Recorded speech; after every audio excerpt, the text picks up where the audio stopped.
Kita akhir-akhir ini seringkali mendapat berita di ragam media, televisi dan lain-lain. Banyak siswa menjadi korban bully. Eh, Bahkan ini bukan cuma terjadi di sekolah biasa, terjadi juga di pesantren. Yang menyedihkan, korban bully ini selain mengalami luka tubuh, tak jarang juga berujung meninggal. Dan peristiwa bully ini bukan cuma terjadi di sekolah nampaknya, tapi juga di kalangan umum. Saya kira setiap orang harus bisa melindungi dirinya dari perilaku bullying ini. Mungkin yang bisa kita lakukan diantaranya adalah satu, yakini terus potensi dan kelebihan kita, bahkan asah terus untuk ditingkatkan. Dan sadari bahwa orang yang melakukan bully itu sejatinya orang yang minder, orang yang gak percaya diri. Dia tidak ingin ada orang lain yang setara kemampuan dan kelebihannya dengan dirinya. Makanya apalagi lebih dari dirinya, makanya dia berusaha untuk membunuh karakter dengan cara merendahkan dan meremehkan orang lain. Dan hal ini harus dijawab dengan terus mengembangkan kelebihan masing-masing kita, dan jangan peduli dengan upaya orang lain untuk merendahkan dan meremehkan kita. Yang kedua yang bisa kita lakukan adalah kuasai hati kita. Dalam buku Seven Habits itu dikatakan bahwa hati kita itu pemegang kuasanya kita. Kalau kita menutup hati kita dari pengaruh orang yang meremehkan dan merendahkan kita, dan pintu hati kita tidak dibuka, maka perasaan buruk akibat direndahkan itu tidak akan masuk ke dalam hati kita.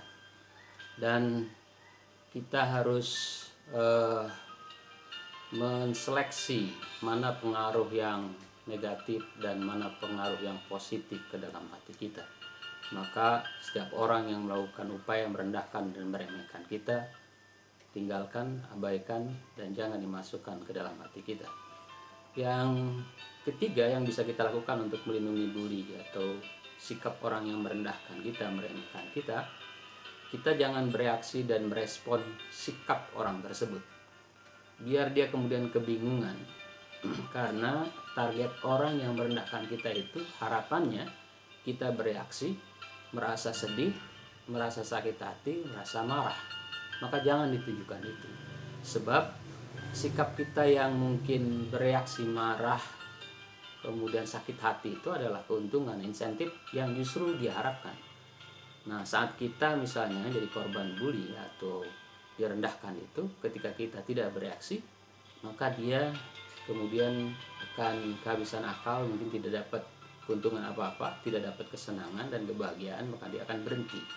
Dan terakhir, yang bisa kita lakukan untuk menghadapi orang yang merendahkan dan meremehkan kita itu adalah dengan cara berteman, meleburkan diri, terutama dengan orang-orang baik. Jangan menyendiri. Kalau korban bullying jangan menyendiri, malah kemudian itu akan menjadi penderitaan tambahan. Kalau kita menjadi korban, maka carilah teman-teman baik, teman-teman yang punya aura positif, yang kemudian berkumpul, membangun kekuatan. Nah, dengan berteman dengan orang-orang baik, membangun kekuatan, itu akan melindungi diri kita, dan pelaku bullying itu akan segan, bahkan mungkin tidak berani untuk melakukan bully terhadap kita. Nah, ini 4 cara yang bisa kita lakukan. Mungkin diajarkan pada anak-anak kita di sekolah, atau mungkin kita gunakan juga di lingkungan kerja atau di lingkungan masyarakat yang barangkali sekali-kali kita menjadi korban bullying. Sebab setiap orang memang potensial untuk melakukan bullying, merendahkan, dan potensial juga untuk direndahkan. Mudah-mudahan bermanfaat. Terima kasih.